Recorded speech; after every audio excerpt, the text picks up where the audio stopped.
Fala galera, tudo bem? Boa tarde.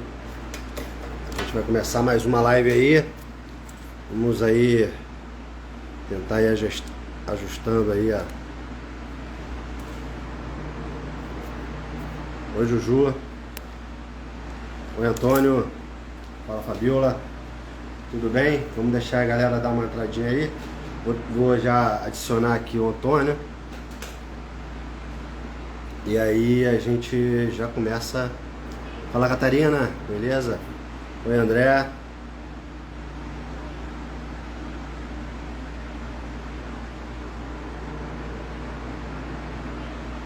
Sair pontualmente às 18 horas, né?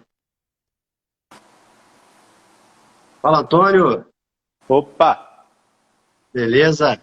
tudo bem, Diego? Escuta bem aí? Perfeito. Show de bola. A gente sempre começa pontualmente, né? São 18h02 e tem uma liturgiazinha, a gente te apresenta e aí a gente começa a bater um papo entre 30 e 40 minutos, assim, não muito longo. Primeiro eu queria te agradecer a participação, fico muito feliz, né? A gente se conheceu lá em 2015, eu tive a oportunidade de estar Fijan, tentar lá fazer algumas coisas e fiquei muito impressionado com você lá com a equipe. E desde então eu venho acompanhando aí os passos e tal. E fico sempre como admirador, né, entusiasta externo. Então, essa oportunidade que a gente tem de conversar, eu fico muito feliz mesmo. Tá? Obrigado, cara. Bom, deixa eu te apresentar, né, para quem não te conhece. Esse aí é o nosso professor Antônio Augusto Fidalgo Neto. Ele é biomédico, né, formado pela Unirio. Tem mestrado e doutorado pela Fundação Oswaldo Cruz, mestrado em saúde pública e doutorado em ciências, né? E hoje chefia, né, o Instituto Senai de Inovação em Química Verde e higiene ocupacional.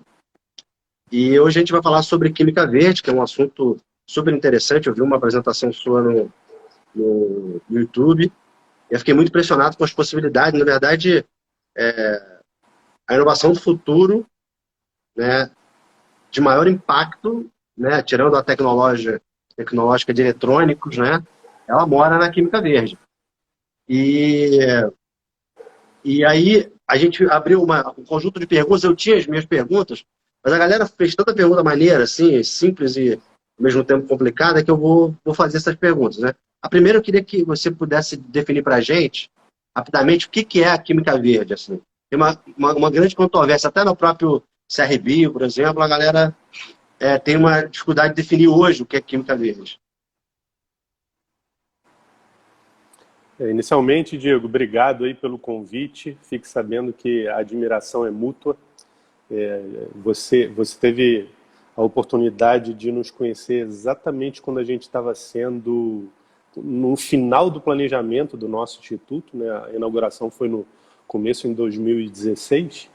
E aí, de lá para cá também, a gente cresceu um bocado e já temos aí alguma história para contar.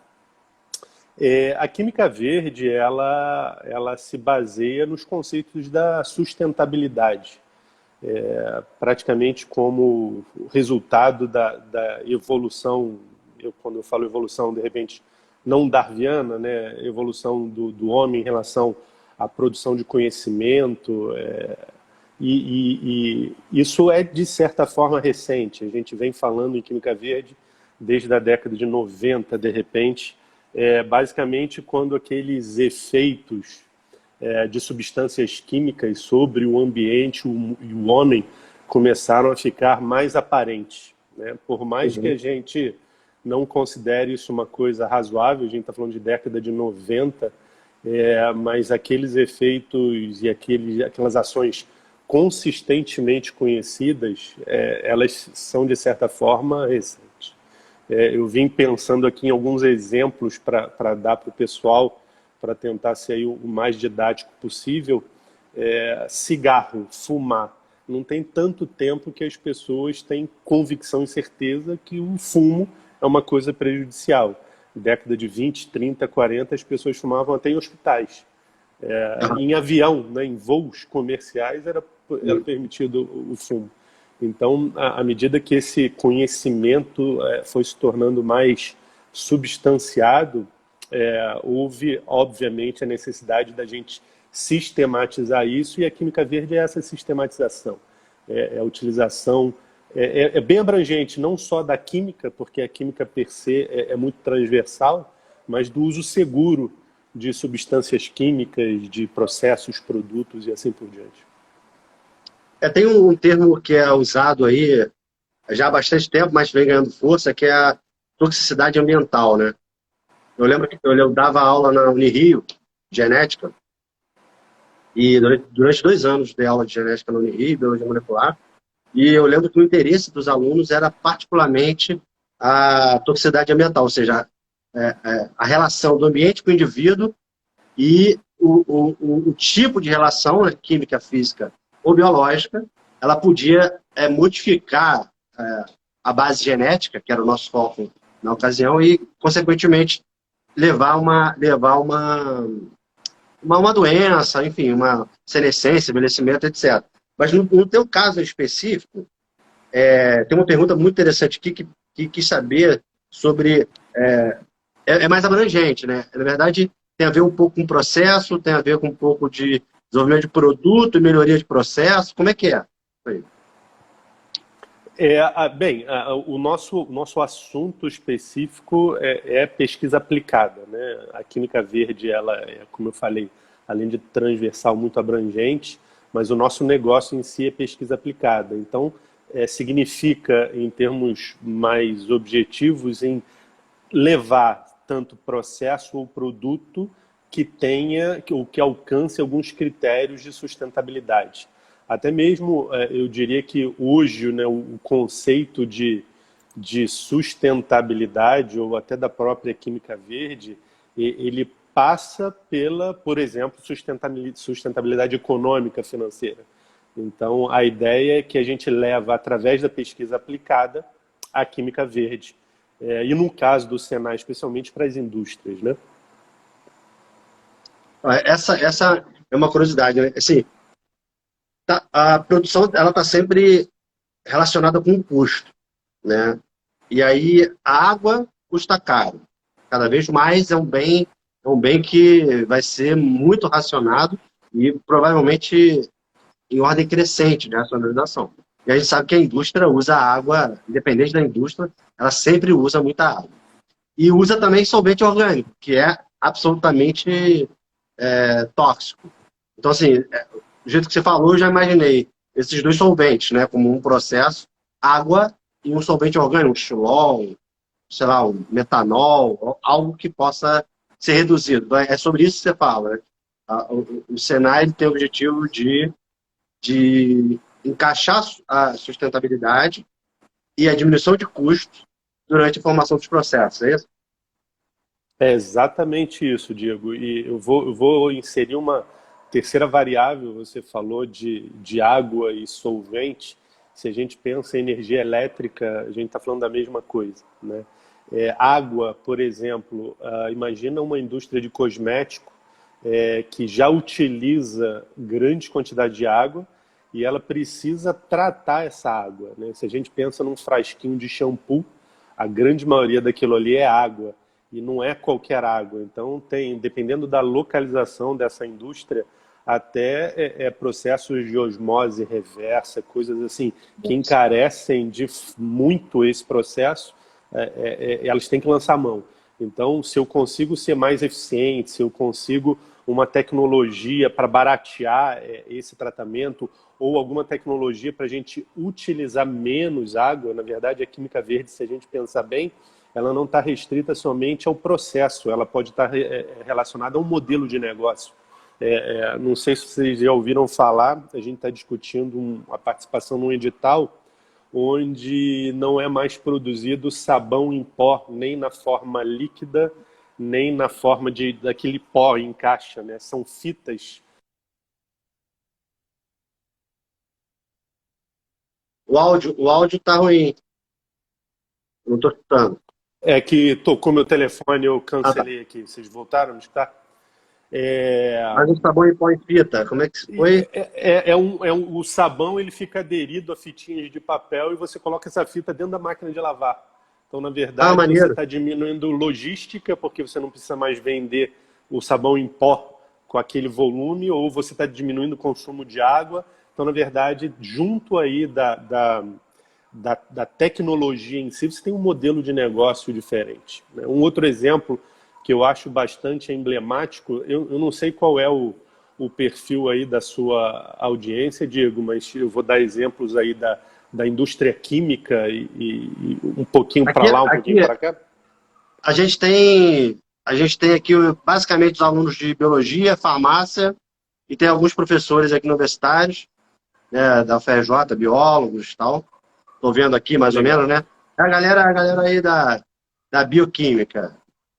Ah, legal. O exemplo da energia que eu ia falar é que muito das pesquisas envolvendo a produção de álcool de segunda geração, elas amornaram bastante, né? Perdão, esfriaram bastante, porque a energia elétrica ela ficou tão cara que passou a ser um negócio mais interessante as empresas queimarem o bagaço para gerar energia do que pensar em alguma utilização, por exemplo, como fazer o etanol de segunda geração. Então, Então, é um exemplo de que um recurso, quando encarece, ele desvia ou ele muda o rumo de uma tendência tecnológica, né? maneiro, interessante. Eu sempre falou do bagaço, eu lembrei que numa ocasião que eu estive aí, tinha um interesse particular numa enzima que quebrava o bagaço da cana. Como é que foi? O que deu isso? Eu não tenho certeza se era uma enzima, mas a gente estava trabalhando com água em estado supercrítico para fazer a hidrólise dessa celulose. Isso, É isso. isso. Com o João, o professor João, né? Isso. Esse é um exemplo, inclusive, do que você comentou. A gente utilizaria como solvente coisas alternativas, né? O que a gente hoje tem algumas linhas de pesquisa, é o gás carbônico como solvente. E se a gente pensar bem, ele está aí abundante e quando acaba o processo, ele volta. Então, até estratégias mais elegantes de recirculação poderiam ser utilizadas, mas no caso da água, seria a utilizar essa água em um outro estado, o estado que a gente chama de fluido supercrítico, e isso traria aí vantagens fantásticas para esse processo, não só em questão de tempo, seria um processo que hoje enzimático dura algumas horas, de 60 a 90 horas, a gente transpor isso para alguns segundos de reação. E aí, por exemplo, uma das aplicações seria a produção de etanol de segunda geração. Muito embora ainda seja caro, mas é uma alternativa bastante verde para isso aí. Ah, pô, maneiro, maneiro. Uma dúvida que eu tenho, assim, provavelmente para a galera que está interessada, assim, eu amo o ambiente universitário, eu acho que o ambiente jovem, ele ajuda a gente a manter a gente sempre novo, né? A ciência faz isso, né? A gente se mantém jovem ali com a molecada que pensa de uma maneira diferente, a gente tem que se adaptar para encaixar e dar rapidez, mas ao Mas mesmo tempo, você tá pintando essa barba de branco, hein, cara? rapaz, tô ficando velho, tá bravo. O, E aí, uma crítica que eu tenho à universidade, eu sempre tive, na verdade,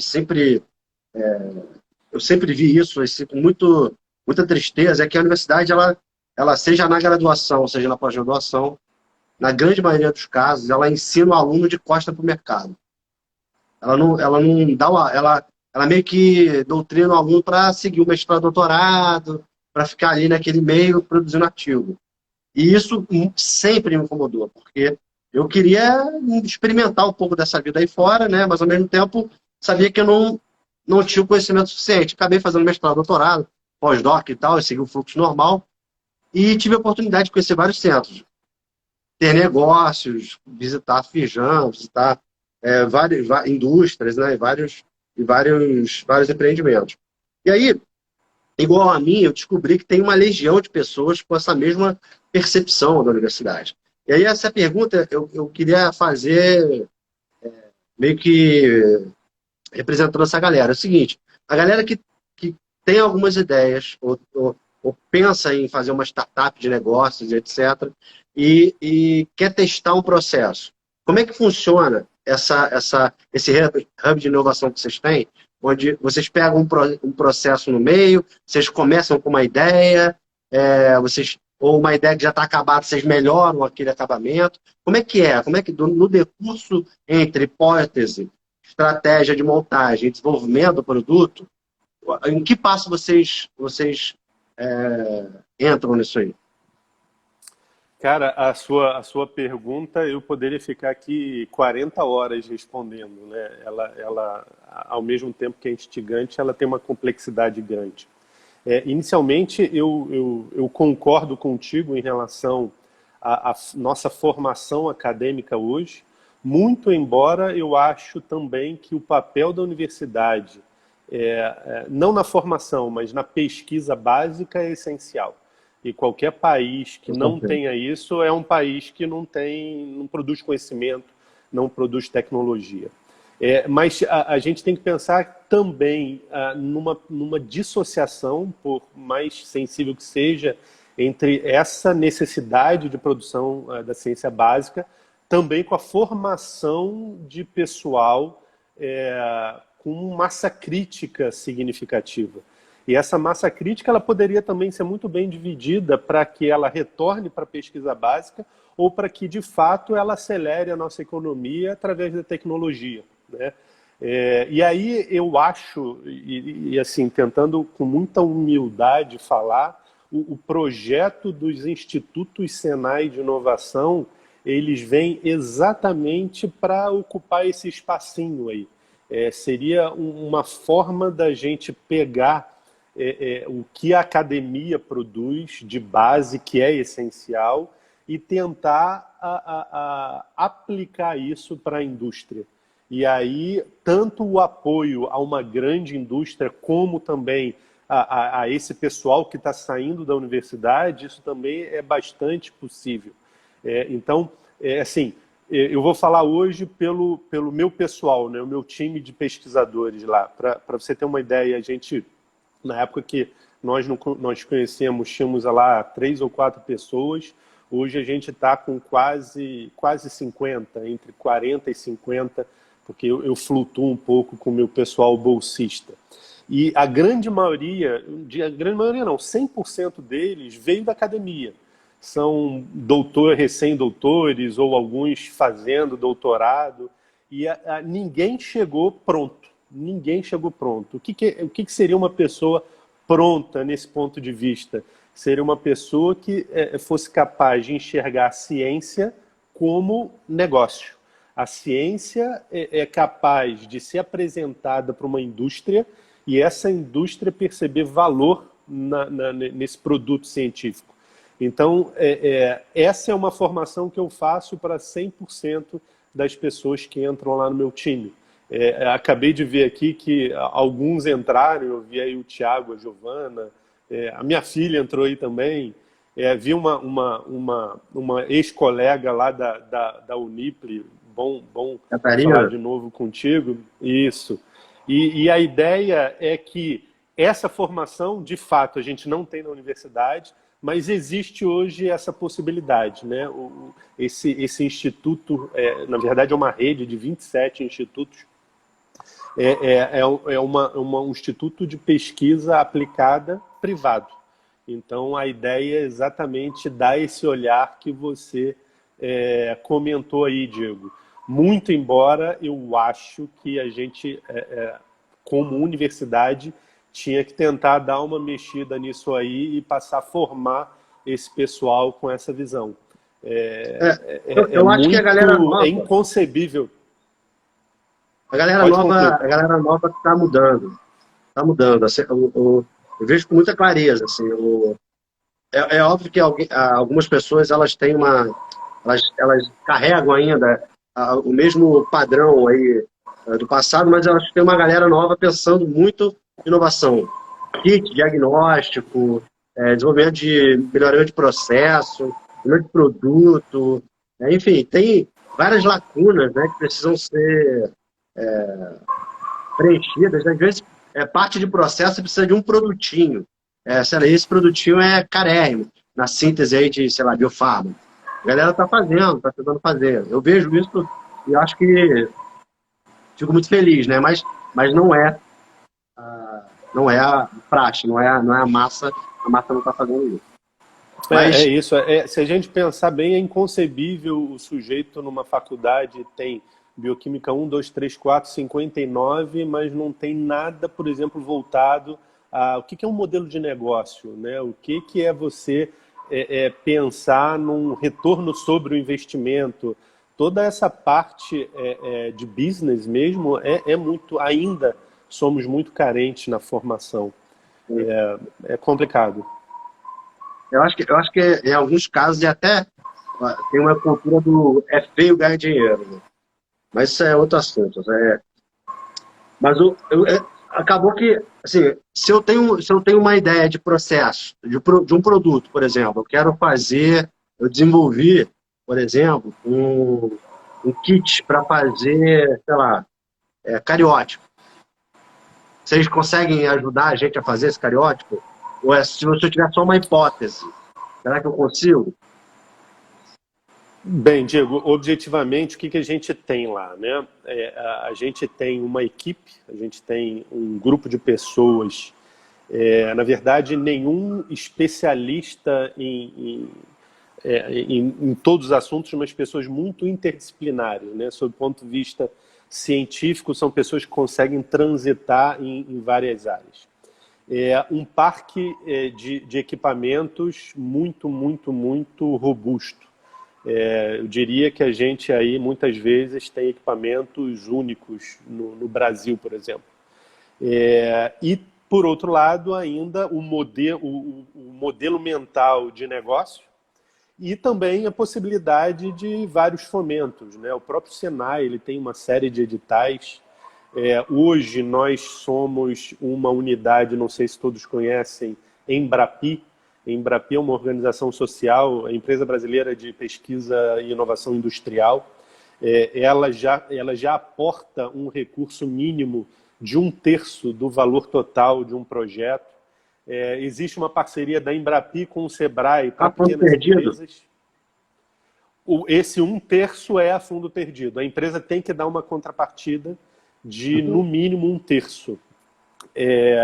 Mas, por exemplo, quando é uma empresa pequena, hoje tem um edital Embrapi Sebrae que ou é a fundo perdido ou a contrapartida é muito, muito, muito pequena.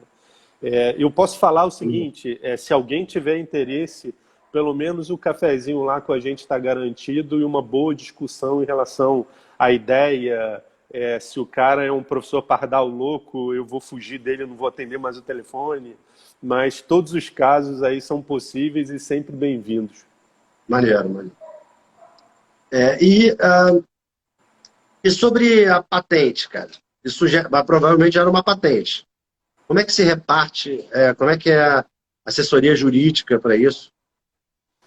Bem, a gente tem lá organizado um niche, né, e todos esses aspectos de propriedade intelectual, eles são discutidos logo no começo da nossa conversa. É muito flexível, Diego, muito flexível, que pode acontecer da seguinte forma. Se a gente chega simplesmente com a ideia pronta, o sujeito chegou com a ideia, e a gente ajudou a executar e isso gerar uma patente, a gente vai simplesmente ser um coautor. Mas, por outro lado, se a gente dá a ideia, o que a gente chama de projeto push, né? E convence uma empresa a fazer aquilo com a gente, a situação é inversa, mas é bastante flexível. Eu diria que a nossa discussão de propriedade intelectual é caso a caso.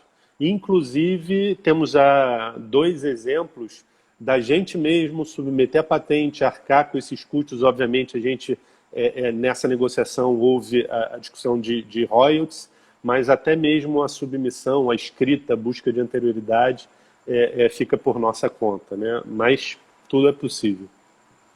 Pô, muito, muito maneiro, muito maneiro. Eu vi você falando numa conversa, né? Eu lembro da importância das ISOs. Você tem uma pergunta aqui, ó. Gostaria de ouvir um pouco sobre os produtos mais recentes elaborados nessa ótica de sustentabilidade. Consegue elencar aí os custos? Os produtos, perdão. Não, o produto, né? É, Puxa produto. vida, tem muita coisa, né? Muita coisa. Esse que eu comentei agora, por um pouco dos produtos de limpeza, eu acho que é uma coisa bastante legal. E tudo vem na pegada de maior eficiência, é, mais amigabilidade ao ambiente. Tem coisas aí muito bacanas. Seria até difícil elencar para você, mas eu diria produção de medicamentos com menos solvente, com menos água. é, Na parte de embalagens, quando a gente pensa no próprio desenho da embalagem, são embalagens que facilitam o retorno, ou você deixar de usar plástico e fazer coisas mais em maiores quantidades, ou o sujeito vai e com seu pote vazio e Reutilizável. troca. Então, na verdade, como eu falei, é muito mais de um produto, um processo, mas também pode estar envolvido aí um modelo de negócio. De repente, tentar buscar alguma coisa assim mais da área de vocês. Hoje tem muitas iniciativas da gente deixar de sintetizar por rotas químicas ou até mesmo fazer extração da natureza e fazer isso por rotas biotecnológicas. Então, hoje, inserir genes específicos lá em leveduras ou bactérias para produzir aromas, fragrâncias, isso é uma coisa que vem crescendo muito e, além da pegada sustentável, isso reduz muito custo, né? Medicamentos mesmo, por essas rotas não mais de síntese química, mas também biotecnológica, eu acho que são bons exemplos aí para a gente dar. Pô, maneiro, Pergunta maneiro, maneiro. difícil, tá? Mas foram coisas assim que surgiram E aí. não. E eu lembro lá da vez que eu fui lá, né? Primeiro, o ambiente era ótimo, assim. Eu gostei muito do ambiente que te deixava pensar livremente, né? E o clima ótimo. Então, assim, eu fiquei impressionado mesmo, muito impressionado com a vez que eu estive lá. E eu lembro da época que foi citado numa reunião, né? A importância da ISO 45001 e a ISO 4001, né? Que trata da saúde, 14, segurança e talvez. meio ambiente. 14, 14? 14 mil. Isso. Isso. Qual é a importância dessas ISOs? Isso só uma certificação? Ou isso é importante para garantir que os processos estejam dentro de normas internacionais? Ajuda a receber dinheiro, pleitear dinheiro? Qual a importância disso? Eu diria que de tudo que você citou um pouco, Diego, se a gente pensar bem, de um modo geral, né, o que são essas duas ISO? São ISOs que tratam de uma responsabilidade ambiental quanto à segurança do trabalhador e à saúde do trabalhador. Saúde, segurança e meio ambiente. Então, por exemplo, nós, uma vez certificados por essa ISO, nós temos meta de utilização anual de papel e redução anual de papel, utilização de água, energia elétrica, qualificação para o tratamento dos resíduos que a gente produz, diminuição constante dos quase acidentes e acidentes de trabalho. Então, vocês imaginem, né? Se a gente é um instituto que vende projetos em Química Verde, não faria sentido a gente não ter essas certificações. Porque, na verdade, se a gente pensa com uma certificação internacional, obviamente facilita a gente vender projeto, mas ela tem que estar aí de acordo com o que a gente tem de operação, né? O que a gente tem de atividade. Pô, maneiro, maneiro, maneiraço.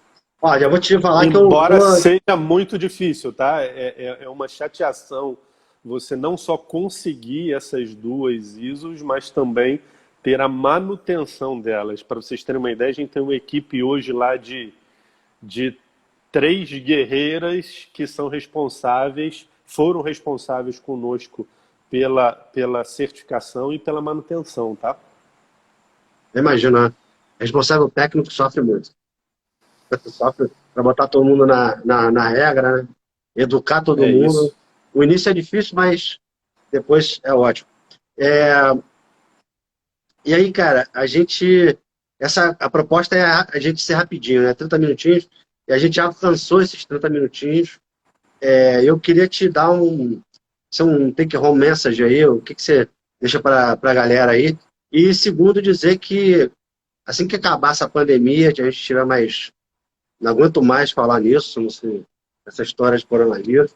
Eu vou lá pegar minha listinha de projetos para a gente trocar uma ideia, porque não posso deixar a ideia embora, dinheiro embora, né? Isso é divisa, isso é eu vibro com essas coisas, né? Isso é Brasil, isso é emprego, isso é, enfim, muita coisa. Desenvolvimento humano, científico, tecnológico, enfim. E aí eu queria que você aproveitasse esse finalzinho aí para quisesse falar alguma coisa, deixar algum recado, você ficar à vontade. Beleza, Diego, será super bem-vindo. Eu queria, como palavras finais, falar um pouquinho da minha experiência sobre isso. A minha formação, como de todos que estão aí, foi essencialmente acadêmica. Mestrado, doutorado, meu emprego durante muitos anos foi ser pós-doc e assim por diante.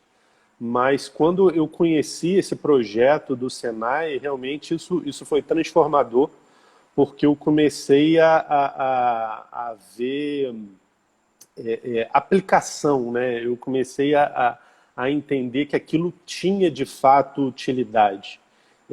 Hoje a minha visão é muito diferente da que era e me fez acreditar na ciência como alguma coisa que de fato transforma. Ou seja, a gente muitas vezes deixar o discurso e tentar aplicar isso para que haja benefício da sociedade, embora muitas vezes a gente tenha alguns discursos, né? Uma empresa vai fazer aquilo pelo lucro. Sim, ela vai, como eu trabalho para eu ter o meu sustento. A gente vive num modelo e esse modelo é baseado nessa dinâmica, né? Mas se a gente pensa de uma forma mais abrangente, isso tudo gera benefício para a sociedade. Então, eu acho que é uma forma muito legal mesmo, da gente trazer esses benefícios de forma concreta. Eu acho, inclusive, né, você comentou lá do ambiente de trabalho, que era um ambiente legal e tal, que todo mundo, todo grupo compartilha essa mesma visão hoje, né? Obviamente, quem está entrando ainda fica perdido, né? Não consegue entender exatamente quais são as diferenças ou como operar, mas aqueles aí que já amadurecem mais um pouco começam a ter essa mesma pegada, essa mesma visão. E eu deixo o convite aí, não só a você, Diego, mas quem tiver interesse, pode visitar a gente depois embora a gente não tenha parado, né, um só momento, tivemos aí algumas atividades envolvendo Covid, projetos de construção de moléculas sinalizadoras, avaliação de modelos de pool para teste de Covid. Então, no auge da pandemia, estava todo mundo lá testando todo dia, toda semana, indo de táxi, foi uma confusão danada, mas o convite aí está para todo mundo que tem interesse em conhecer as nossas operações, entender um pouquinho mais de como a gente trabalha. Pô, show de bola, show de bola. Eu já vou te fazer uma proposta. Nas próximas. Sai o resultado segunda-feira, né? Eu vou ser, durante os próximos 2 anos, o diretor do Centro de Ciências Biológicas da Saúde, lá da UESO. E uma das metas que a gente pôs foi a cooperação, né? Então aí a gente pode ver no futuro aí como é que a gente consegue lá, a gente tem um núcleo de inovação, né, aproximar o núcleo da inovação com a professora Angeli, Renata Angeli, não sei se você conhece, mas o núcleo de inovação junto a Senai Fejan, Acho que vai ser muito bom para os alunos lá para a universidade. Acho que o caminho é esse mesmo. Tá? Queria mais uma vez te Ah, agradecer legal. a participação, foi muito maneiro. Essa conversa aí podia demorar bastante tempo, mas por conta aí do protocolo, a gente tem que garantir os 30 minutinhos. Né? Muito obrigado, Antônio. Obrigado, eu que agradeço. Valeu. E aí eu quero dar o Tchau, último tchau. recado. Na semana que vem, a gente vai ter aí um encontro com o professor Leonardo Andrade, desculpa, Leonardo Rocha, e a gente vai falar dos primeiros, da ciência, né, dos primeiros socorros do PAF, que é ferimento por arma de fogo. Né? As pessoas acham que é só costurar, fazer transfusão sanguínea, mas não. Tem muita tecnologia nisso, biomaterial, enfim, uma assistência de primeiros socorros super importante. Tá certo? Então, semana que vem a gente se encontra. Mais uma vez aí, obrigado pela audiência, obrigado, Antônio, e até breve. Tchau, tchau, gente. Obrigado, Diego.